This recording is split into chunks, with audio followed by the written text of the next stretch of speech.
Bodies are dropping left and right in a military base as a little boy is walking through all the chaos, but he couldn't care less about all the deaths he just caused, and instead he is just interested in finding a woman called Asaka who he has been looking for. A door opens and that same Asaka is seen being held at gunpoint by a woman who we haven't gotten the backstory for. Asaka is surprised to see Yogiri somehow managed to get into this base where she was held captive, but the one holding her hostage threatens to kill her if Yogiri takes another step closer. As she points the gun at Asaka's cheek, Yogiri just stares at her for a bit, and soon after, she drops dead. Asaka has no idea what Yogiri did, but once again, he cares very little for the life he just took, and is just happy to have his Asaka back. And now, Yogiri is being shaken awake by a different girl whom he doesn't recognize. She tells him that her name is Danura, and he asks what she's freaking out over, but she is more surprised that he was able to stay asleep through the huge incident that happened to them. There are bodies on the floor of the bus, and she's got no idea what they are going to do. Outside the bus, they notice a tail moving, so Yogiri throws a microphone at one of the appendages that had stabbed through one of his classmates, and it causes a wyvern that was outside the bus to writhe in pain.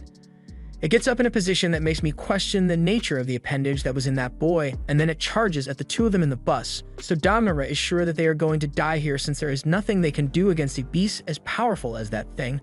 But in the heat of the moment, she presses her melons against Yogiri, and that gets him to care just enough to say something and cause the dragon to drop dead before them. Danura is confused and doesn't understand what just happened, so Yogiri pulls out a video game and tells her to calm down so they can talk.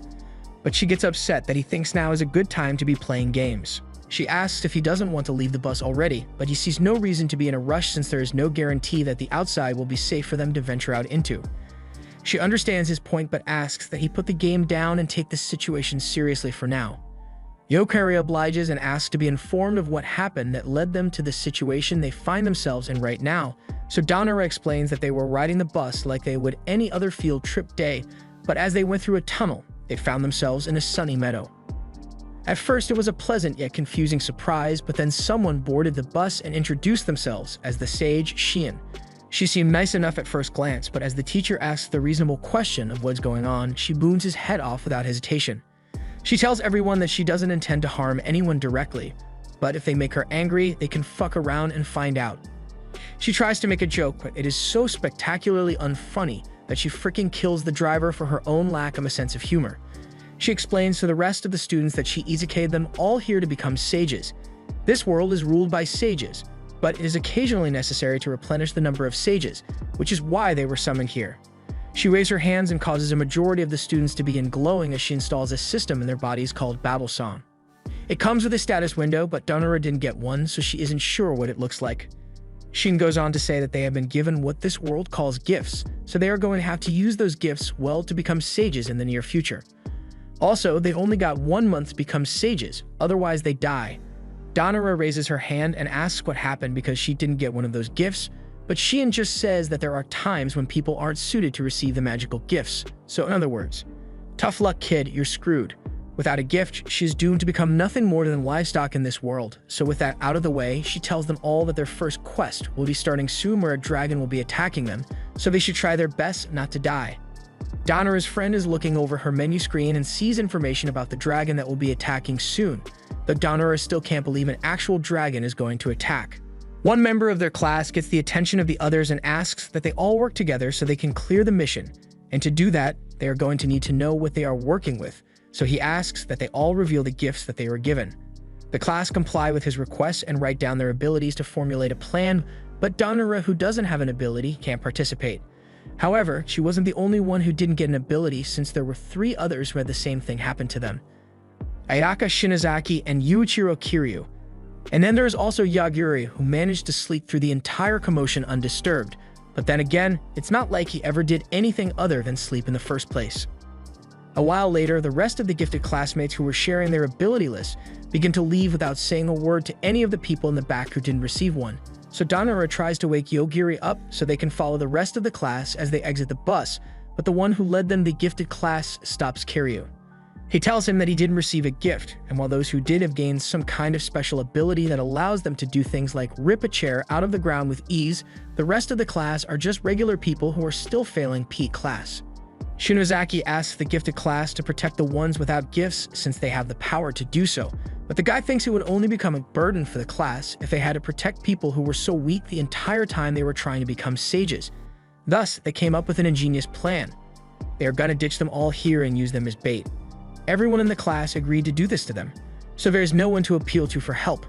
Another one of their classmates uses her ability to cast charm on the giftless classmates, making them all look far more attractive than they were before, but unfortunately, they're going to match with that dragon and it's not going to be a pleasant experience for them. The rest of the class leaves them to their fate and they have no idea what they are going to do, but things only get worse for them as the dragon arrived and began the slaughter. And that leads us to where we are now, though someone was peacefully sleeping in the back of the bus while his classmates were getting slaughtered. Yokari now understands the gravity of his situation. He is in another world, so how is he supposed to charge his video game without any outlets available? Aside from that, if what they learned from the gifted class is to be believed, then there is likely only one dragon in the area, so it should be safe for them to head outside now since it is already dead. Before they go, Danara asks Yokiri if he did something to the dragon earlier, but he just says he told it to die and it died. She doesn't believe him, but that's what he did, so he just steps out of the bus. There are 3 options for places they can go to after this: a hill, the city, or the forest, but it's probably a good idea not to go into an unknown forest unprepared. Before a decision can be made, Danara notices something flying towards them. Yokiri asks if it is another dragon, but this time it is 3 of their classmates, Higashida, Fukuhara, and Hanakawa. She's surprised to see them flying in, so Yokiri asks if he should kill them, just in case. Danara stops him since they should at least hear them out before they murder anyone, but Yokiri points out that leaving the giftless behind to be killed isn't something a good person would do. Danara still doesn't want to have to kill anyone, but even if she doesn't hold a grudge against them, they may still be hostile towards them for no reason. The 3 gifted students are shocked to see that the dragon is dead and moreover, Danara is still alive. Their plan was to use their powers to turn her body into a zombie and, well, do monetizable things to her.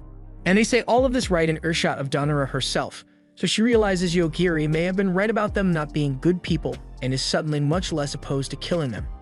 Higashida launches a fireball which is powerful enough to melt straight through the bus and carve into a mountain behind them, all to show the power difference between them and force Danara into giving up and becoming their plaything. Higashida says that he decided in this world that he would do anything he wants, and the first thing on that list is to screw Danara along with the other 2 guys who say they've been dreaming about this for a long time. Danara is freaked out by the thought of what they would do to her, but Yokiri tells her to calm down while he puts them in a situation where they can have a civil discussion. He then points at Higashida and tells him to die. The others laugh thinking Yokiri is just being cringy, but to their utter shock, he actually does fall to the ground and die. They don't understand what happened, but Yokiri told him to die and he did. Nothing much to explain there. He tells them not to move, but the other one drops to his knees to help his friend, and as a result, Yokiri tells him to die as well. Hanakawa is now the only one left, and Yokiri reiterates that if he moves at all, you'll be killed. Yokiri now begins to explain his ability, but first he instructs Hanakawa to check to make sure those guys are actually dead, so he goes to them and starts trying to heal them. His healing ability allows him to help anyone recover from injuries, no matter how grave they are, but his powers do nothing here because the people he's trying to heal are already dead. Hanakawa starts saying Yokiri went too far with this, but they were the ones who came in here trying to kidnap Danara for loot purposes. Yokiri's ability is instant death to any target, so if he simply thinks about wanting to kill someone, they will immediately die without exception.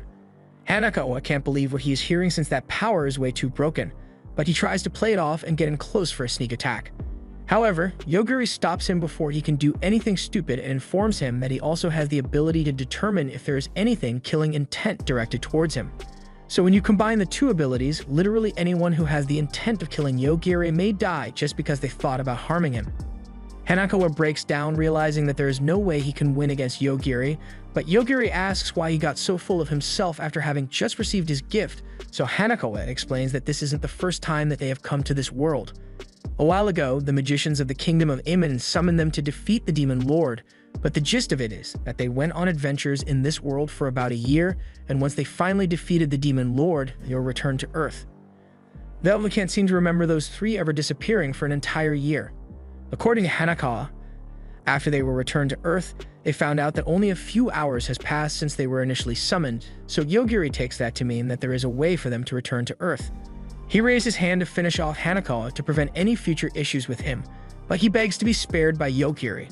He tries to get Danara to help him out here, But after what he said when he initially came here, she is the last person who would ever want to do him a favor.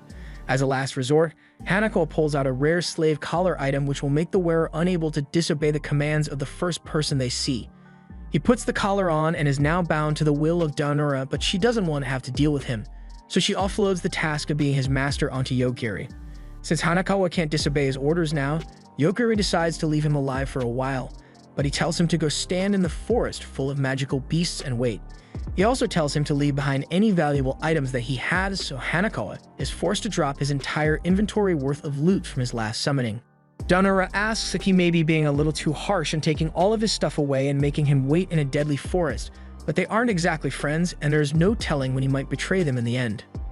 Daonora then asks why he is sticking with her since she could also betray him at some point, but if it happens then it happens, he is fine with it since he is the one who chose to trust her. Daonora blushes a little and asks why he is going through such lengths to protect her even though they have basically never spoken to each other before, but he doesn't really know. If you had to think of a reason, then it would probably be because of her melons though. She gets red in the face from embarrassment and yells about him only wanting her for her body as well, but elsewhere, Shion is in bed and very pleased with herself when someone called Yuichi comes in to give her a report on the students she summoned. They'd have cleared the first mission, but there were 4 fatalities in the process. Shion assumes the fatalities were from the students who weren't able to receive gifts, but while 2 of them did die, there were also 2 ranked gift holders that died in the process. That's a big surprise, especially since they died without any warning, but Shion doesn't think it is anything that they really need to be worried about, so she tells Yuichi that he can handle it any way he sees fit. Yogiri and Daonora finally make it to the city gates after several hours of walking, but they see the guards closing the gates as they approach. Yogiri expected as much since it is getting late, so they rush over to get their attention before they get locked out for the night. Daonora goes up to one of the guards, but they can't understand a single word she is saying. The 2 get brought in and wait under a tent while the guards go get their boss to handle the situation, and after a few moments, Masahito arrives annoyed that he still has to work so late into the night. He understands Japanese, much to the relief of Daonora, and he already seems to have an idea of what is going on here.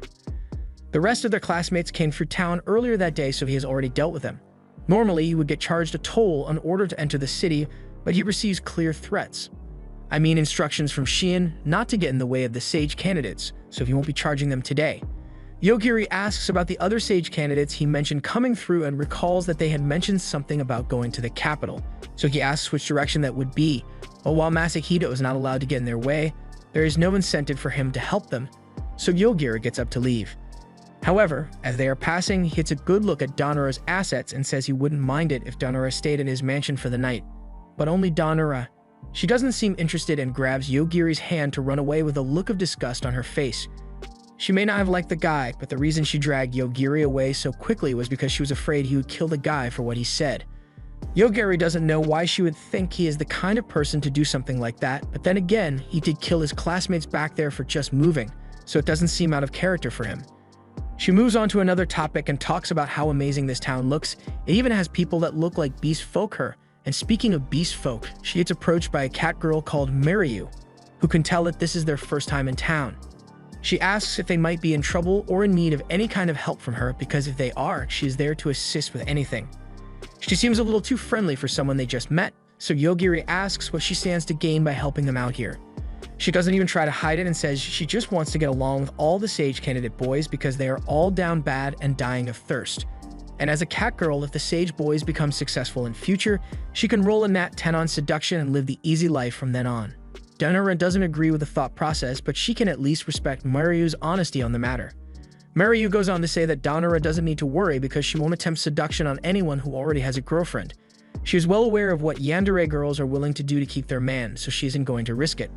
Her seductive intentions aside, they don't see anything else shady about Mariyu, and Daonora wanted to take a look around town anyway before it gets too dark, so they decide to accept the cat girl's help.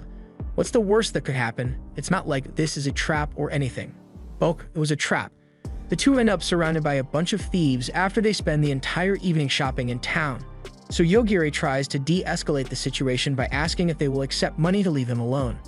The thieves agree that money would be nice, but what they are really after is talentless sage candidates like Yogiri and Daonora. Whenever Shion goes and summons a bunch of sage candidates, the ones with good gifts often end up going wild with their power. and the thieves have gotten sick of all the Dragon Ball fights happening in their backyards and bringing down the property value. However, they are weak as shit compared to the gift bearers, so it's not like they can complain about it either. So they do this instead and go after the weak sage candidates to make themselves feel better. They plan to kill Yogiri and then make use of Danura's irresistible assets, but now that he has clear grasp on their intentions and has failed to de-escalate, Yogiri is going to have to make a call to the local mortician. Danura tries to get Mairyu to call it off because someone is definitely going to die here and it's not going to be Yogiri, but she thinks they are just bluffing because there is no way someone without a gift could be so powerful in this world. Danura has done her best to save them, but it's time to make that call. First, we're going to need 5 coffins for the people behind Yogiri, but he tries to take it easy on the rest of the people there. So he tells this guy to just half die, essentially turning him into a vegetable. That was still a little extreme. He tries going for individual body parts instead, but that is still pretty bad regardless. I know he was trying to take it easy on them, but at this point it looks more like he's just torturing them, so he decides to just put an end to this. Mairyu realizes that she fricked up big time and tries to beg for her life with her sob story of needing to make money to help her sick brother. But to that, Yogiri raises the point. You tried to kidnap and sell us into slavery. She isn't going to be getting a redemption arc either, as Yogiri is ready to put an end to this and tells both her and the last guy to just die. However, this time nothing happens and they thank the heavens that they are still alive, but they aren't going to stick around for Yogiri to try again, so they both make a run for it. Danura asks him why he chose to let them go, but he didn't. His kill success rate is always 100%. So just when Mairyu thought she was a safe distance away, the death kicked in, and believe it or not, she dies. Oh yeah, this guy ends up dying too, but no one really cares about him anyway. With all the attackers dead, Yogiri and Danura begin to walk off. However, they are called back by the city's guards who got news of the abnormally high number of coffins requested from the mortician, so they want to have a little chat with him about what just happened. Yogiri tries to lie his way out of this and just says that he found these guys on the floor already, but the guard isn't falling for his excellent deception tactics because she saw the whole thing. Those guys suddenly fell dead just before they could attack. Danura can't believe Edelgard is making them the suspects after they were the ones who got attacked first, and if she was watching the entire time, why didn't she do something to help when they were clearly in trouble? Edelgard makes the claim that she was just trying to find out who those guys are selling all their victims to, so they were going to let them kidnap Yogiri and Danura and just follow them until they found the guy they were looking for. She also tells them that the guards have received the sage's protection, so the gifts they have as sage candidates won't work on them, so they should just come quietly if they don't want any trouble. However, one of her men uses his appraisal ability on both and finds that neither of them actually possess any sage abilities, so they can't explain how Yogiri could have possibly managed to do this, and thus they have no grounds to make an arrest. Edelgard admits defeat and tells them they are free to go, and Edelgard's subordinate apologizes for his commander's rudeness. Yogiri tells him it's fine, but as an apology, it would be nice if he could hook them up with a place to stay for the night. The man doesn't disappoint as Yogiri and Danura now have a really fancy inn to stay at. While Danura is still taking on the beauty of the place, Yogiri asks if she would like to share the same room with him while they are here. She finds that to be a bit embarrassing, so Yogiri offers to just have their rooms be next to each other. Danura gets to her room and marvels at the luxury it provides as she jumps on the huge bed. She starts thinking about Yogiri's initial request to share a room with her and wonders what kind of lewd things he must have been thinking about to ask for such a thing. Then again, this is literally the first time she's been away from Yogiri since they got to this world, and without him there to protect her, she would either be dead or enslaved thrice over. She wonders if Yogiri really likes her after all, but I think he already made it clear that he was specifically after those soft chest cushions of hers. While she squeezes her face into a pillow out of embarrassment, she hears a sound coming from the room and looks up to find a ghost floating over her bed. She's freaked out at first, but then she realizes that the ghost happens to look a lot like her sister. But her sister is still alive and must have done something really bad because this is actually their family guardian spirit, and she makes it clear that she wants to have nothing to do with Danura's sister ever again.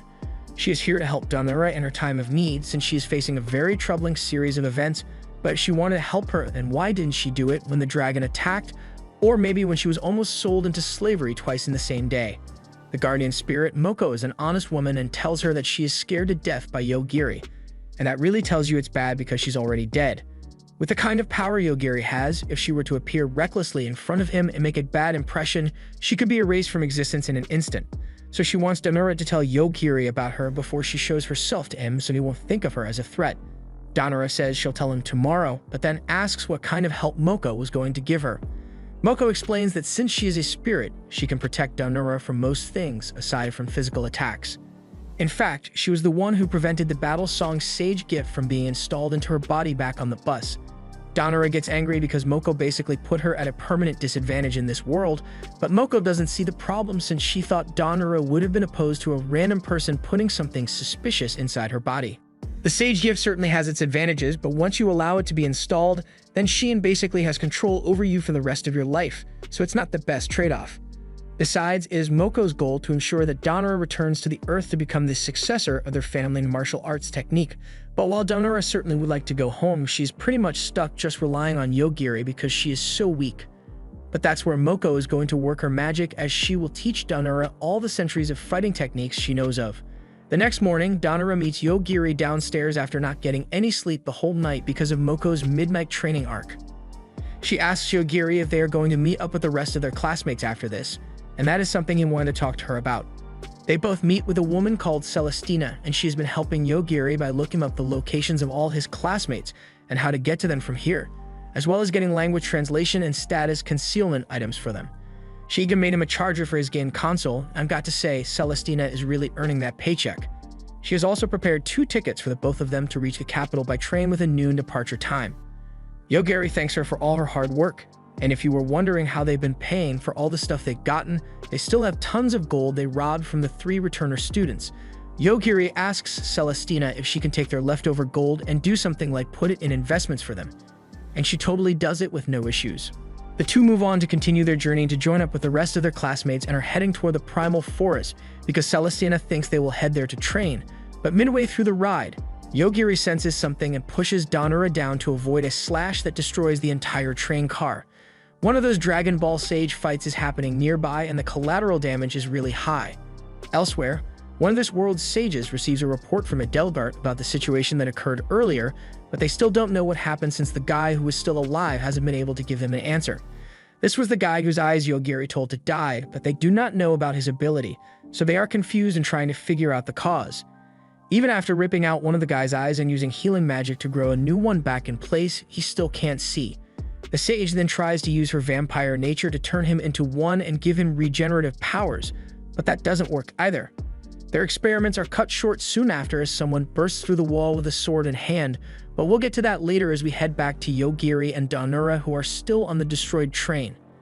Yogiri can tell that they were not the intended targets for that attack, but it is still pretty dangerous for them to be here. It looks like a sage is attacking a robot that the people of this world call aggressors, and the battle is reshaping the landscape. Danura asks Yogiri if he can just kill them because they are in the way, but while Yogiri may be a killing machine, he still has rules that even he has to follow as well. He can't just go around killing people because they inconvenience him, and those guys didn't intentionally send the blast hits way, so there would be no reason to kill him. But then again, the sage seems to be a piece of shit, so Yogiri decides to kill him after all. Back with the vampire sage, the person that attacked has just blown away the entire castle, but with her innate healing ability, she was able to just tank the explosion. She did something terrible to this guy's lover, but once again, nobody cares about him. Plus, she's immortal, so she doesn't even bother killing him and just chucks him off the roof. She then instructs Edelgard to find Yogiri since she wants to figure out how he managed to kill all those thieves. Meanwhile, after Yogiri killed the sage, the robot does the smart thing and tries to negotiate things peacefully rather than fight. But it doesn't have anything that Yogiri wants, so instead, Danura gets something. Later that day, the vampire sage holds a meeting with Shein over the dead sage they just found near the train tracks, and she suspects that Yogiri might be behind this. Shein doesn't really care but leads her to do as she sees fit, so the vampire sage calls on one of her subordinates and tells him to get the zombie army ready. Back to Yogiri and Danura. After a ton of walking, they can finally see the city of Hanabusa, which looks a lot like a Japanese city. While Danura is still all peppy and full of energy, Yogiri is absolutely winded after the long journey. Danura suggests that Yogiri start exercising more often, but the audacity of this bitch to say something like that after Yogiri just gave himself scoliosis from all the carrying he has been doing for the team. He's got a KD ratio that basically caused the extinction of the forest monsters and some bandits for good measure. After realizing she's been of no help at all this entire trip, she apologizes but asks that he tells her when they are in danger so she won't be acting so carefree and naive. Before they go, Danura asks if his being tired after using his ability means he has a limit to how many times it can be used, but nope, he has no cooldown on it and the devs never patched it out, so he's free to spam instant death as much as he wants. They head into the city and are amazed by its futuristic appearance as they walk through its streets. They end up coming across a hotel that Celestina had suggested that they use, so they decide to head in and stay for a while before they do anything else. As they walk inside the hotel, they come across one of their classmates, Tachibana, who greet them normally like he didn't abandon them to their doom. Danura asks why he is here since, from what they know, he should still be with the rest of the class in the forest. He responds saying he split up from the rest of the group because he didn't agree with their inefficient methods of gaining levels. He had something much more beneficial for himself in mind: slavery. As soon as he got here, he learned that slaves were still a thing, so when asked how many he wanted, he said yes. These are the primary members of his harem: Erica, Stephanie, Chelsea, Euphemia, and Riza. These are quite the array of different girls, but they all have one thing in common for now: they hate Danura. Tachibana tells them to shut up for a bit while he talks to his classmates, and while he does that, Yogiri tells Danura that he seems really confident, so he must have a strong ability of some kind. They still don't know what his ability is, but he has been like that since he was in high school. He had the ladies flocking to him, so he was always a bit of a narcissist, and he would switch girlfriends more often than Amazon goes through employees. Tachibana speaks up and says that since they've met here by chance, then would Danura like to become his slave, lover? She's petrified by the absurdity of his statement, but he assures her that it is fine since if she is worried about what will happen to Yogiri, while he usually doesn't swing that way, he'll make an exception for Yogiri as well. Neither of them can believe the shit they are hearing, so they ask what makes him so confident to make a request like that, and Tachibana reveals that he has the class of Dominator, meaning he is able to absolutely dominate any weaker beings. That is a pretty powerful ability, but if Tachibana is here, how does he intend to get stronger if all the others are busy training while he's lounging around here?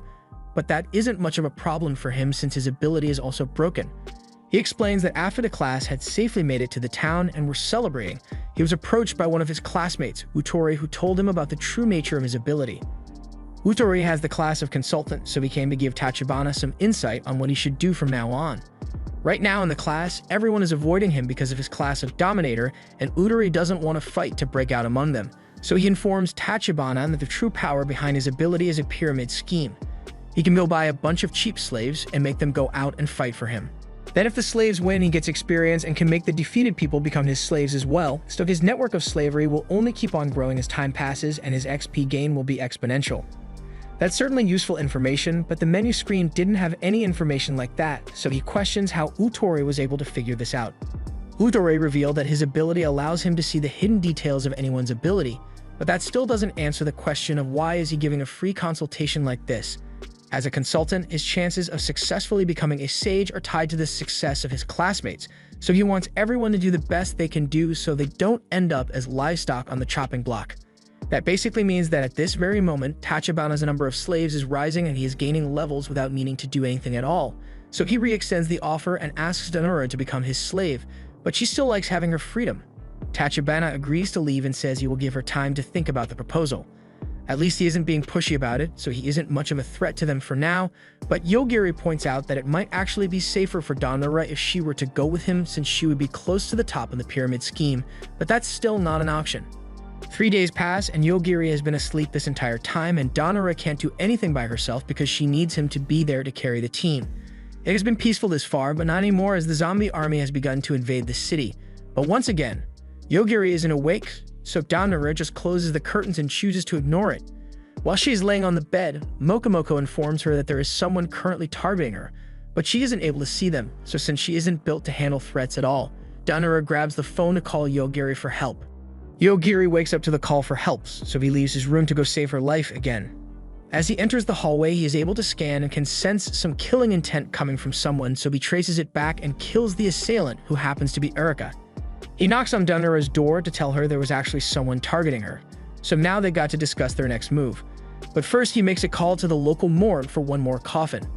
Tachibana was out in a dungeon when he noticed that Erica's signal suddenly stopped working, so something must have happened, and on the other end, Yogiri realizes that Tachibana might come back for revenge since he killed one of his top slaves, so they had better leave soon. Meanwhile, Tachibana has just effortlessly cleared the 100th floor of the dungeon with no trouble thanks to the skills of his servants, which he is able to use at will. And now that he is done with that, he decides to check on the situation with Erica suddenly dying. He looks through her memories and she just kind of fell over suddenly. He doesn't know what killed her, but Euphemia thinks she might have been jealous of Daonura and tried to eliminate her, leading to what they saw happen. Tachibana doesn't really care about Erika, but he doesn't want Daonura to leave without becoming his slave, so he takes a less diplomatic approach and has some of his other servants try to keep Daonura from leaving. They get cornered by Riza, who uses an ice spell to block off the hallway, but that doesn't stop Yogiri because he can just tell the ice to die, and it does. He asserts dominance over Riza by killing her wand as well and tells her that he can kill anything just by thinking about it. So if she tries any funny business, she will die. She caves and tells him that she's a wand master, so she can attack without a wand, also giving him the wand that she kept stashed away in between her mounds. She was ordered to capture Daonura, but that also means the other servants were given the same order and Daonura nearly gets sneak attacked, but she's finally starting to pull her weight in the game and gets her first kill. Riza tries to use the distraction to get up and use her extra hidden wand, but that counts as funny business, and Yogiri was clear what would happen if she tried that. Riza gets killed, leaving only the little girl and her dolls to attack them, but he just kills the dolls and goes down to finish off the girl. Chelsea is smart enough to know that she isn't winning this, so she gives up and gives Yogiri all the info that he wants. Since Chelsea made the smart choice to snitch on Tachibana, he was left with no other option than to use his last resort, his cockroach army. They may just be cockroaches, but with this many of them in one place, if Tachibana gave the order for them all to attack at once, then they could probably end up killing a human. For instance, they could crawl into your mouth and nose and squirm around in your throat until you suffocate to death. But now that we've got enough nightmare fuel for the day, we see Euphemia telling Tachibana that it might not be a good idea to attack someone who claims to be able to kill anybody, but Tachibana isn't backing down because he is a dominator, so if he doesn't kill Yogiri, he won't be the main character. He orders the cockroaches to begin their attack, but as soon as the killing intent reaches Yogiri, he was able to trace it back to Tachibana and kill him on the spot. Now that Tachibana is dead, the cockroaches won't attack them anymore, but it still is a room full of cockroaches, so they don't stay there for too long. Meanwhile, Stephanie and Euphemia are left with Tachibana's dead body, so having regained her freedom, Euphemia just dips. However, as she comes up to the surface, she is met by a wasteland, where a forest once was and a giant glob of darkness that had just passed through the area. The vampire sage is also there to get information about the situation. She bites Euphemia and turns her into a vampire, so she will tell her everything that has happened. Meanwhile, Daonura and Yogiri finally make it out onto the streets, but remember that thing about the zombie army that Daonura ignored. Yeah, looks like that's a problem now. Back with the vampire sage after turning Euphemia into a member of her bloodline, she asks about Yogiri's ability since Euphemia must have seen at least some amount of what Yogiri is capable of doing. If his ability is really able to cause death to any target he wishes, then she is curious to see if it can put an end to her immortal life.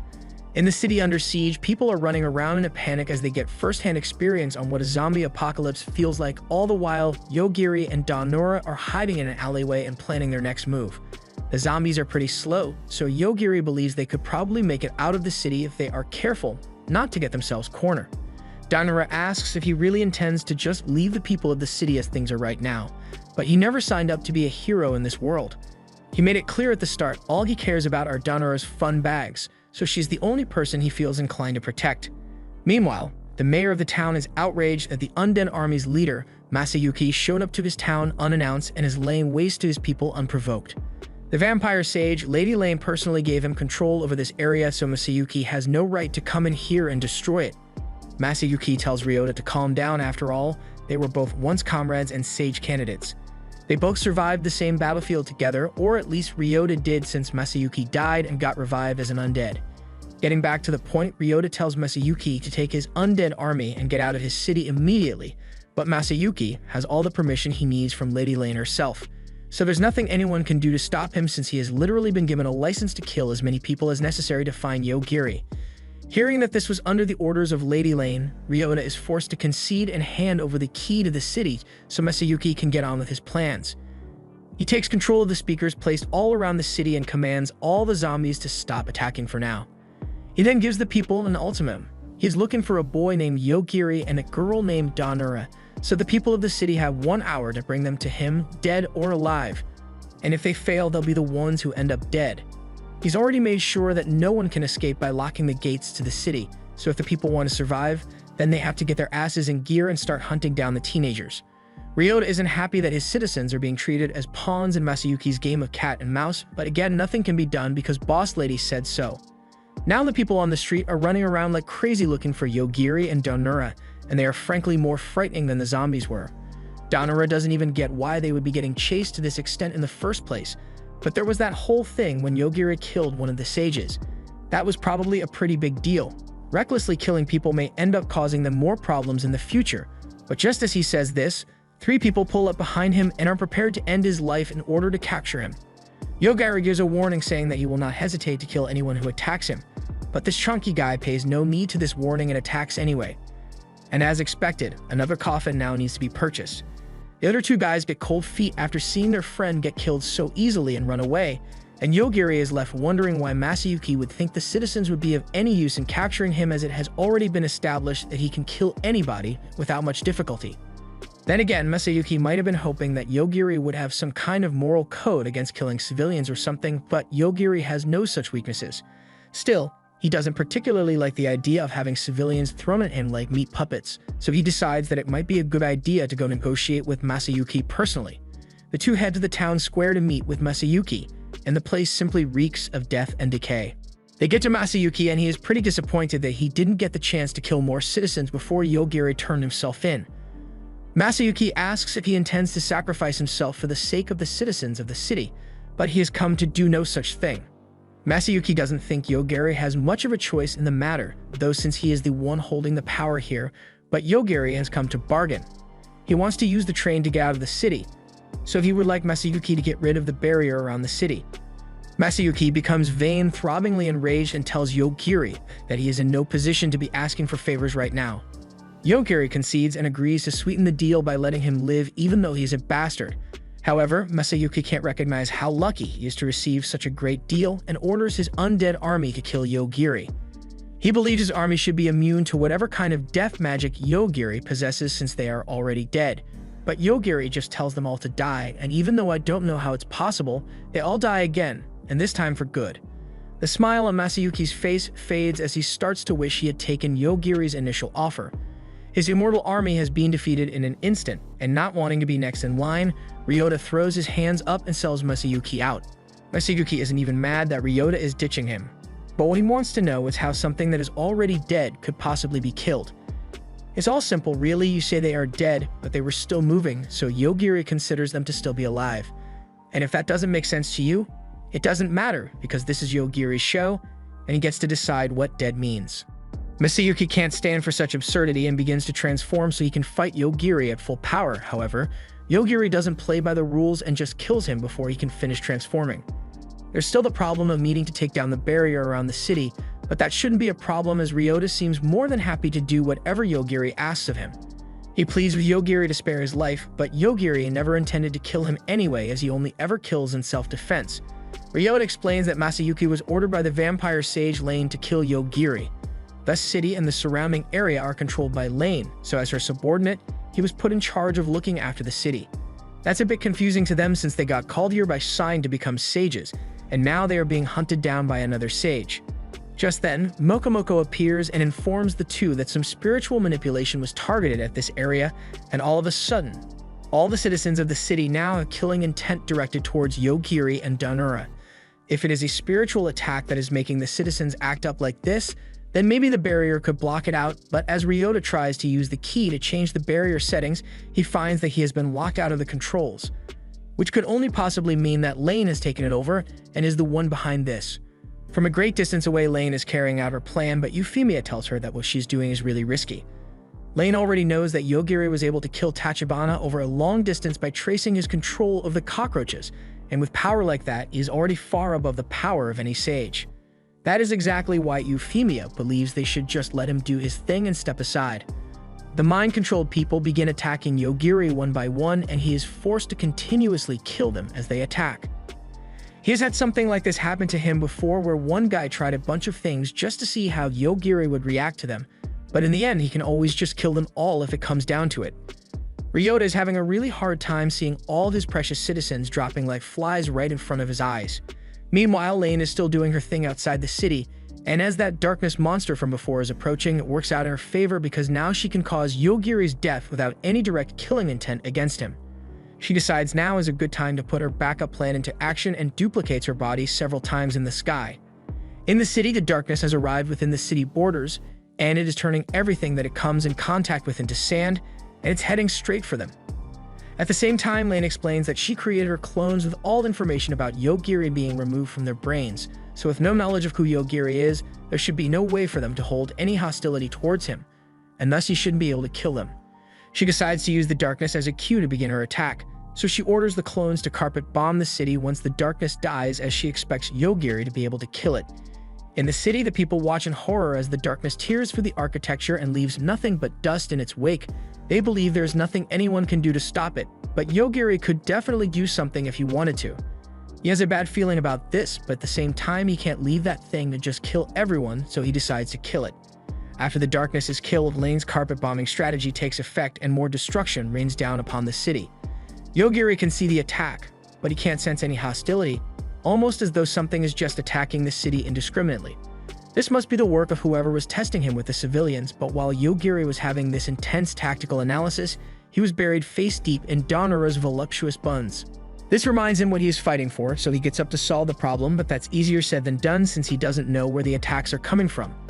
Donnora looks up and she sees something she could never have expected. The bombs that are hitting the city are literally all the clones of Lane YOLOing themselves into the ground. They realize that this is Lane's countermeasure against Yogiri's instant death, and he can't really do much about it since she isn't targeting him. And the copies are blowing themselves up so fast that he can even see them. In that case, if all he needs is to be targeted, then Ryota thinks he can help. His ability class is a mayor, so he is able to see everything in the town at once and uses the information he has access to find out the next place that will get drone striked. He then teleports them all there, and as the clone is about to hit them, Yogiri makes it die before prompting Mokomoko to use her guardian spirit jazz to make a shield around them. The shield was some protective plating that can be worn under clothing, but thanks to Mokomoko's guardian spirit thing, she is able to turn it into anything from a shield to a suit of armor. Finally, now Donnora isn't dead weight anymore.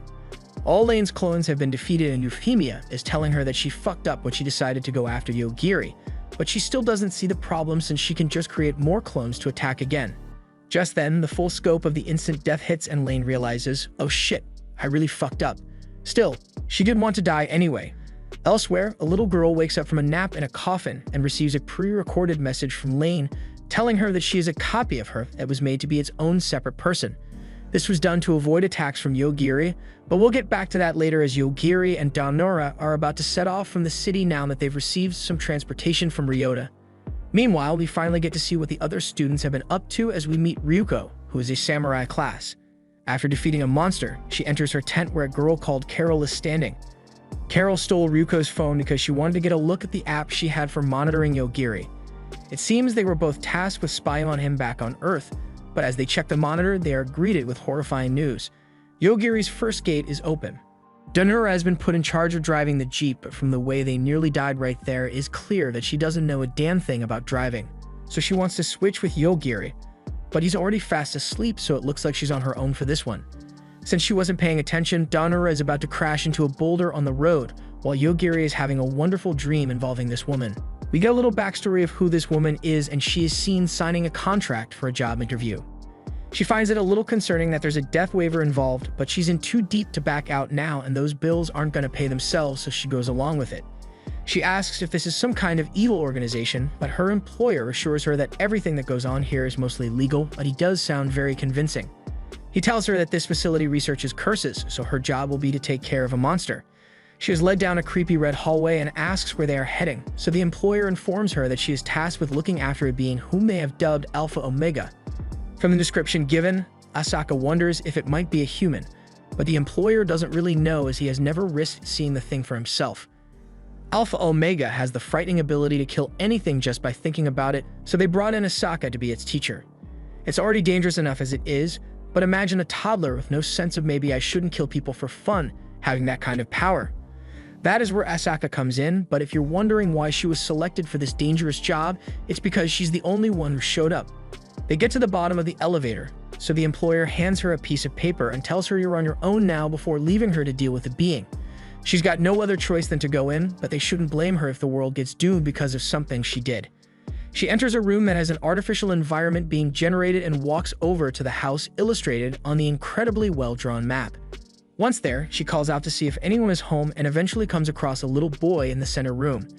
She was anxious before, but now she's just enraged by the fact that the government locked up a child in this underground base. She's not going to stand around and let this kid become a NEET, so she forcibly drags him outside and throws him into the creek so he can play for once. Yogiri looks stunned for a moment, but then points his finger at Asaka and kills a monster that was hiding behind her. There's no concrete answer on what that thing was, but things like that show up from time to time and try to kill him. They probably got in by hiding in her shadow, but it's dead now, so there's no reason to be worried anymore. Yogiri speaks up and says he would love to play, but it's getting really late now, so it would be better if they did that tomorrow. Asaka realizes she may have gotten a little carried away and apologizes before finally introducing herself to him. But more importantly, Yogiri tells her he's hungry and it finally sets in that she is the adult in the room, so she's got to cook. In the kitchen, there is a fully stocked pantry, but all that is useless if you've got no cooking skills. She really needs to get something ready before Yogiri gets out of the bath though, so she goes for the broke college student classic, a cup of ramen. Luckily for her, Yogiri has never tasted this before, so he is really happy with his dinner, and while he eats, Asaka thinks of a name for him. She ultimately decided to name him after a dog, which was how he got the name Yogiri. From this moment on, she took on the role of being his mother figure and taking care of him. These were fond memories for Yogiri, but he is woken up when Danara yells that the road to the capital is blocked. She is surprised that he can sleep through her reckless driving, but he can't help it since he's tired from killing all those zombies back in the city. Besides, he doesn't even get why they need to head to the capital in the first place. After all, their end goal is to get back to their original world, and to do that they are trying to find the Sage Shion.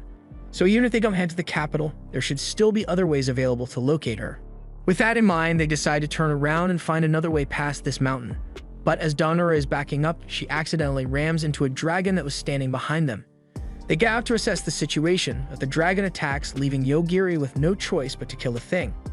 However, that wasn't the only dragon, as there was a whole flock of them, and they are all honed in and ready to blast them clean off the face of the earth with fire.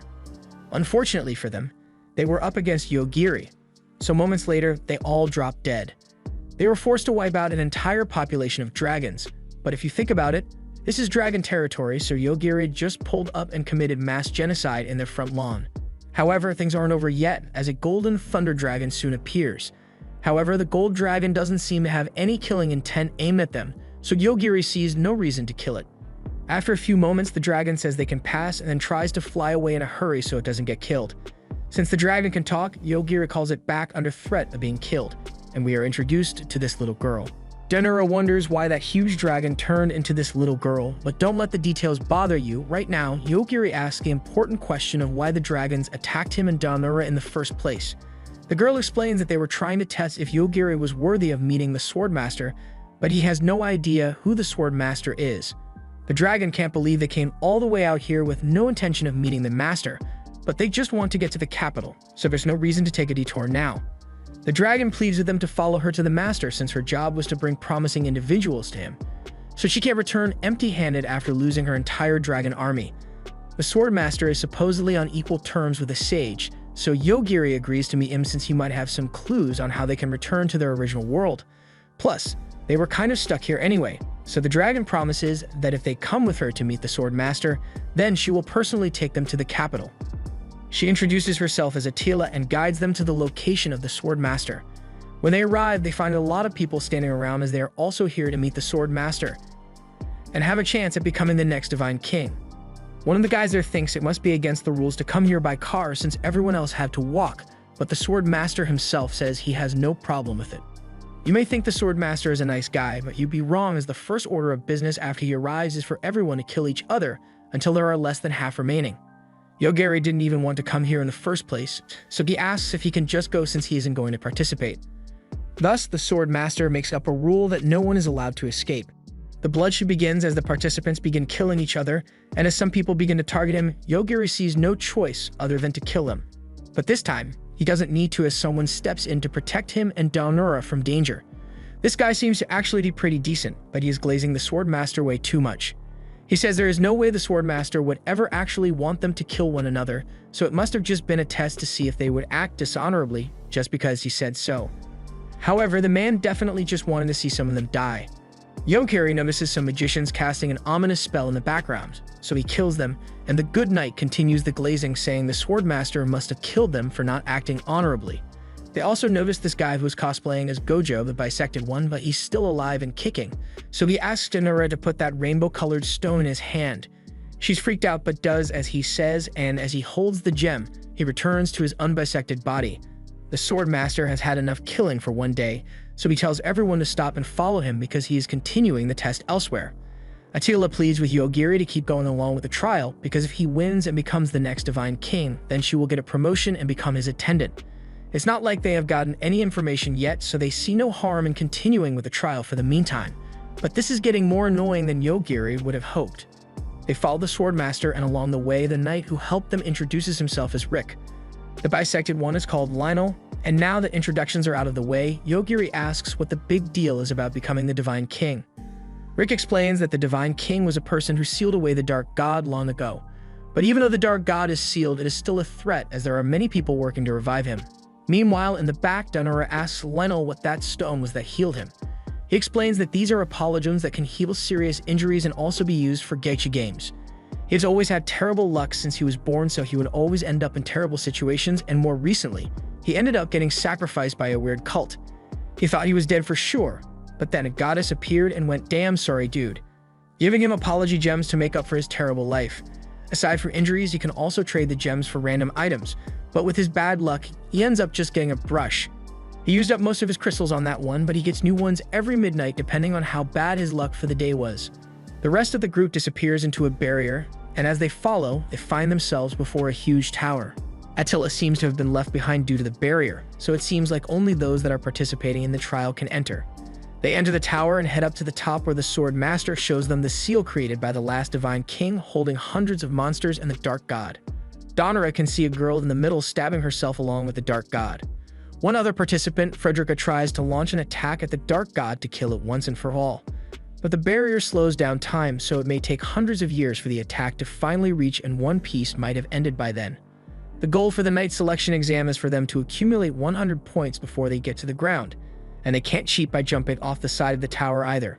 Donora wonders if Yogiri's power would work on the Dark God even with the time delayed, but he looks like he feels guilty about something.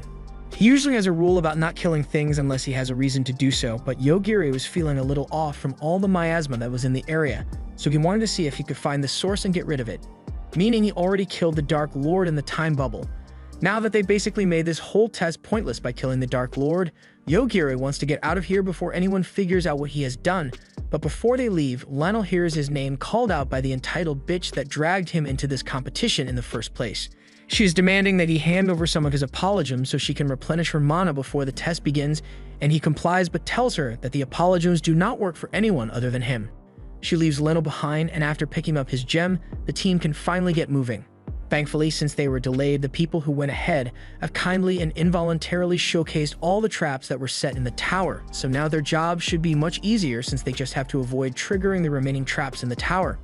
It shouldn't be too hard, but then again, they've got Lionel and their team, and immediately after Rick had warned everyone to be careful, he steps on a magic circle and gets his chest impaled.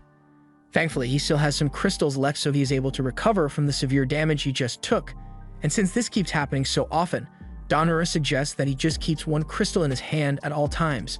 Now confident that he should be safe, he goes running into an unexplored room by himself.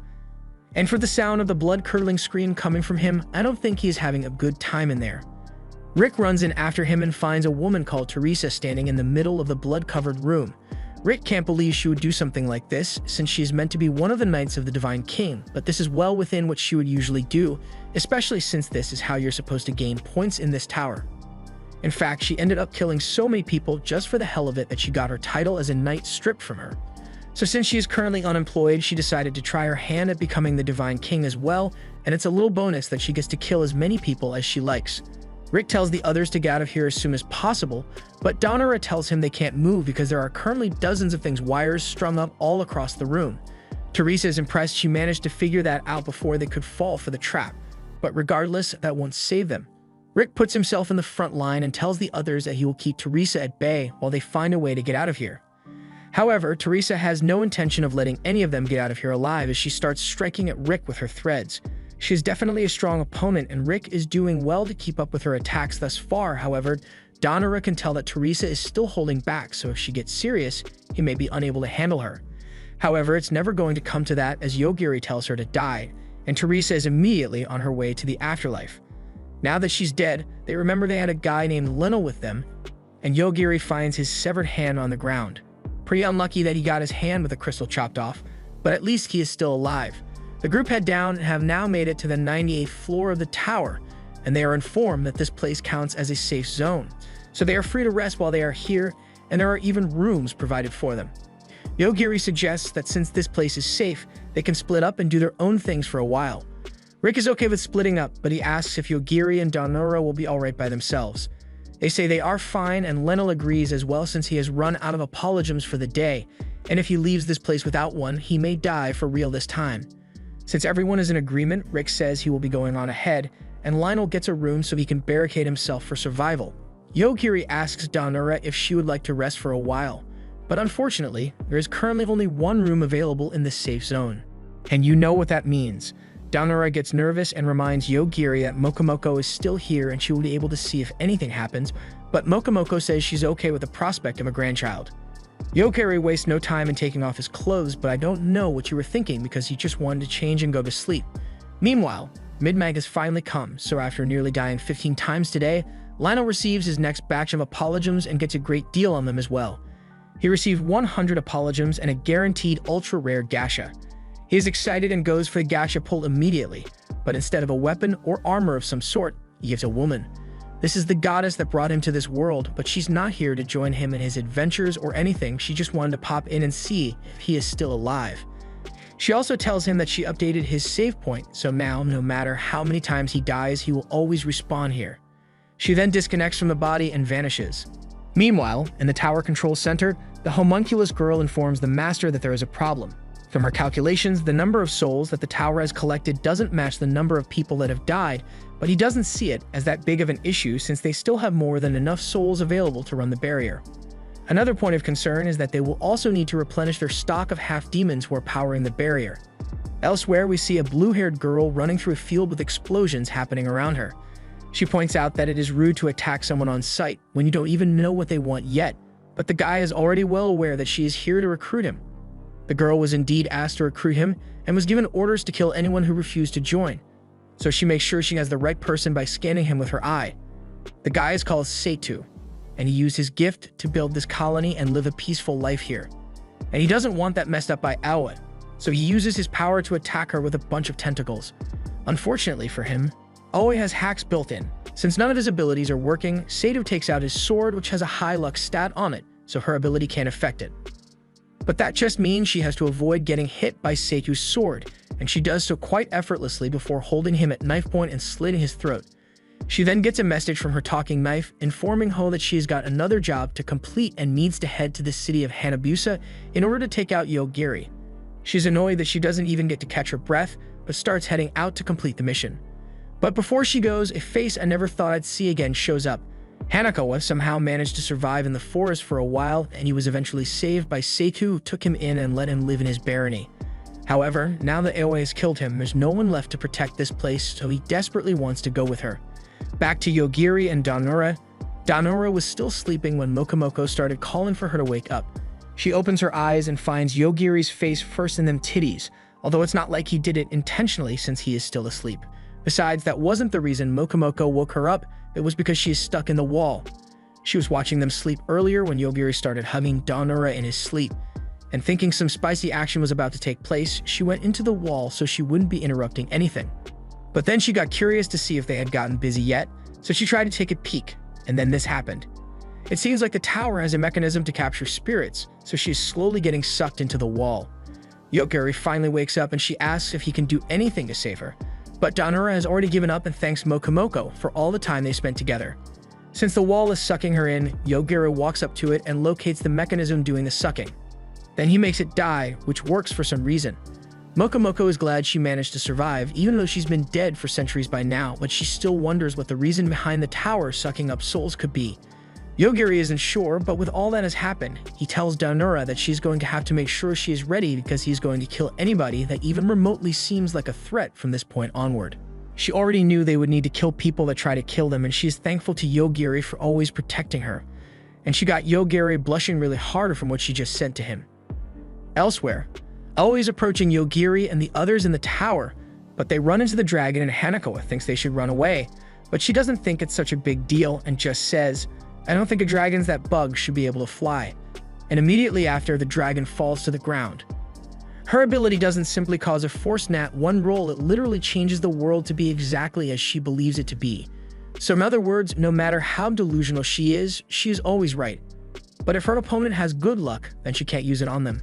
The dragon is still a threat though, but it gets beheaded by an aggressor who gathers intel from it and then heads into the barrier. Oa decides to follow it and Hanako gets dragged along. Meanwhile, Yogiri and Danura continue to make their way through the tower by destroying the challenges, but the creator of the tower gets pissed and personally comes down to stop them. He says the tower was created to maintain the barrier and keep the Dark Lord sealed, so he can't have it be destroyed. Yogiri promises that if they let him and Danura out of the tower right now, then he won't destroy it anymore. But Iglesia isn't feeling very reasonable right now. He's about to threaten them, but Yogiri isn't going to wait that long and just kills him. They continue through the tower and find two swordsmen duking it out in a stadium, and a guy called Masaki sitting on a throne which he must have had to carry all the way here. The girl fighting the bunny is apparently a half-demon, but Yogiri doesn't want to get involved and just asks to get through the exit without a fuss. However, Masaki is too full of himself and refuses to let Yogiri go without a fight, while the demon girl doesn't really care what he does. Masaki calls out the rest of his servants to fight and starts explaining what they can do, but none of that is important because a few seconds later, Yogiri kills them all. Masaki tried to fight as well, so Yogiri took him out too. The demon girl recognizes the power Yogiri must have to be able to kill someone like Masaki so easily, so she requests that he let her join him. The girl introduces herself as Theodisia, a swordsman in disguise who infiltrated the tower trial in an attempt to locate her sister who had gone missing recently. She came here because she had heard her people were getting imprisoned in the tower, so she would like Yogiri's help in traversing it and locating her sister. However, helping her would mean going against the Sword Master, so she understands if they do not wish to go through with it. Up till this point, Yogiri and Danura have basically been going through the tower by destroying it bit by bit. So if anything, they are already declaring themselves as enemies of the Sword Master even if they didn't want to. For that reason, he is fine with helping her out, but he tells her not to rely on his ability too much as he is just helping her look for her sister. Theo is very appreciative of his offer to help, but they've got to have some kind of clue on where to search if they are going to start looking for her sister. She doesn't have much to go off of, but for some reason she can sense something underground, so that's the first place they'll look. Just then, they are joined by Rick, Frederica, and Lionel, who has surprisingly managed to make it this far without dying. They all head to the next room where the Sword Master was waiting for them, so as he sees that 17 candidates have managed to make it through the trials, he is about to proclaim the next Divine King, but before he can do that, he gets interrupted by the homunculi, who have come to deliver terrible news. The tower has fallen silent, almost as if someone told it to die, so they are having trouble maintaining the first barrier, and the second barrier is largely unstable right now, so there is no telling how long they have before the subjects of the Dark Lord are able to breach it. In that same instant, a bright light shines through the tower, and as everyone opens their eyes, they find that the tower has been completely destroyed along with the first barrier, but the second one is still barely functional. The Sword Master draws his sword as the one behind this destruction descends upon the former tower. He had thought destroying the tower would get rid of the barrier as well, but it seems they are maintained by different systems. The Sword Master knew this day would come, but he didn't expect it to be so soon. Still, now that things have come to this, he asks the candidates to help him defeat that thing. Otherwise, humanity is done for. While all this is going on, Yogiri suggests that they go search underground while everyone is busy with that thing, and Danura asks if he really isn't going to do anything about it, even though he can. But as a wise man once said, I missed the part where that's my problem. Besides, if he were to defeat that thing now, it would probably draw a lot of unwanted attention towards them, so it is far more convenient to just let other people do it instead. Lionel sees Yogiri and the others leave and thinks it might be a good idea to leave as well, but Rick stands his ground, not wanting to turn tail and run from the enemy. The same goes for Frederica, so they stay where they are and prepare for a fight. The Dark Angel comes down to the ground and demands to know how to disable the barrier that is holding the Dark Lord in, but the Sword Master refuses to give that information up so easily. The Dark Angel doesn't mind if he wishes to be stubborn about providing the information. He'll just stand here and kill them all one by one until someone feels like telling him what he wants to know. People begin dropping like flies as the Dark Angel electrocutes them, so the ninja in the group tried to stop him by charging forward and creating several shadow clones. However, the clones made no difference as the angel was still able to electrocute them all to death in an instant before he could lay as much as a finger on him. Frederica now decides it's her time to shine, so she charges up a full power blast of impressive scale. But while the buildup was awe-inspiring, its payoff was not worth it, as it was just absorbed by the Dark Angel. From behind it pops a boy who is really impressed by the power output of her blast, considering she is just a human. The homunculus warns the Swordmaster that the boy is an abnormal being as well, but he takes offense to that and says they still have names: Loot and Orgame. Frederica doesn't care though and just wants them dead, but as she tries to go for another attack on him, the strength gap between them is made clear as she has her attack stopped by 2 fingers. Frederica backs off to create enough distance to attack again, but as she does, she realizes she is missing her arm. The missing arm is in the hands of Loot, who turned it into candy when he touched her and proceeds to eat Frederica's body part right in front of her. Rick takes over and strikes at Loot with his sword, which seems to be more effective than magic, but still not enough to give him an actual challenge. He yells for Lionel to get Frederica to safety while he can, but just then, he gets a notification that he has a guaranteed ultra-rare gacha available right now. He decides there is no better time to try his luck than now, so he leaves it up to chance and uses all his apologems to see what he can get. And as the music stops playing, it is the goddess that has been summoned again. He doesn't think she's going to be very helpful since she only came to check on him last time, but now she is actually serious about fighting here. The subordinates of the Dark Lord that they are currently fighting aren't even the strongest ones, so she should be able to take care of this pretty easily.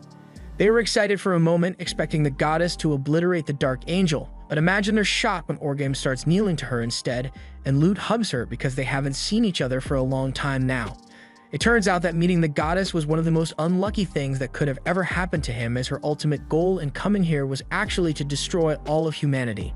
Meanwhile, back with Yogiri and the others, they have been heading downstairs for a long time, but it doesn't seem like they are actually making any real progress towards their goal from the way things are going. It is almost as if they are stuck in an infinite loop that is meant to protect something up ahead. As they continue to walk, Theo suddenly feels a small amount of the magic belonging to her people, so Daonara asks Yogiri if he can do something like destroying the mechanism that is keeping them stuck in this loop, but he doesn't think he should mess with it because it might be really important. But moments later, an unexplained slash cuts straight through it, undoing the infinity loop. Yogiri doesn't know what just happened, but since he didn't have to destroy the barrier himself, he's okay with it. However, whatever created that slash is still out on the loose. They head into the basement to see if they find Theo's people, but if you've learned anything by now, the basement always houses the most horrific things.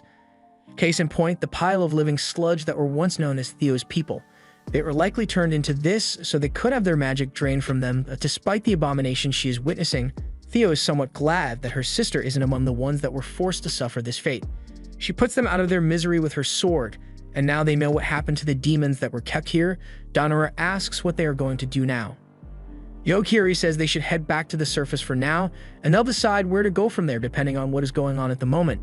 He asks Theo what she wants to do, and now that she has seen what she just saw, she has made a vow to kill the Swordmaster with her own hands.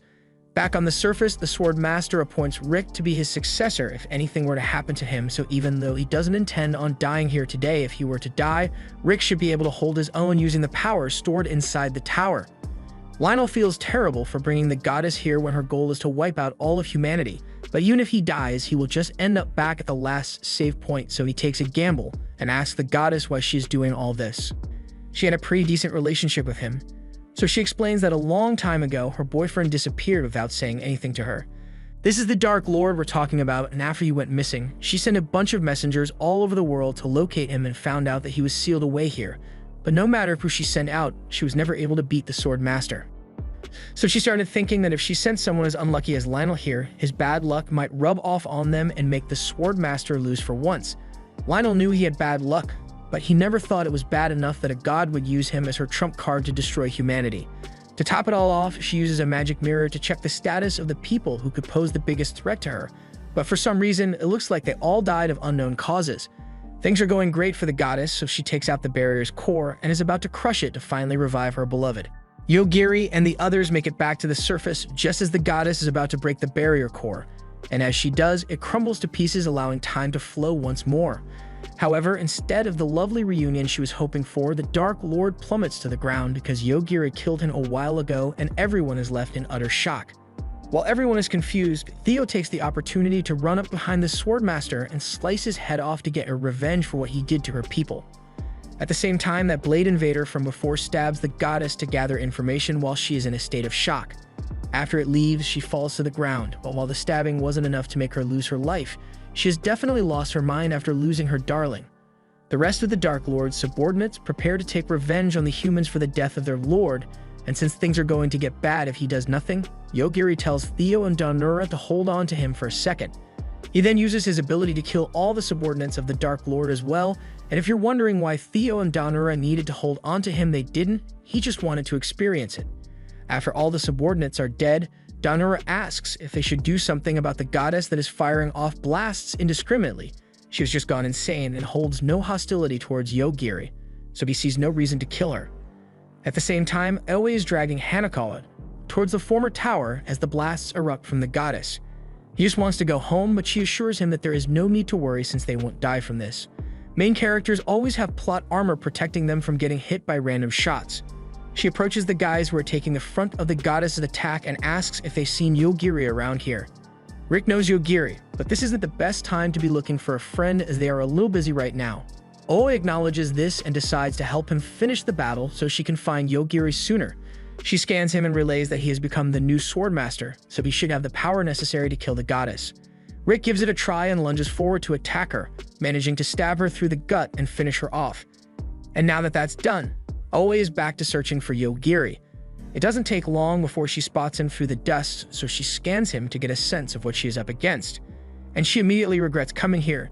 The scam gives her intense nausea as the only information she can get is that Yogiri is the end of all things in the shape of a man. There is nothing that can beat him.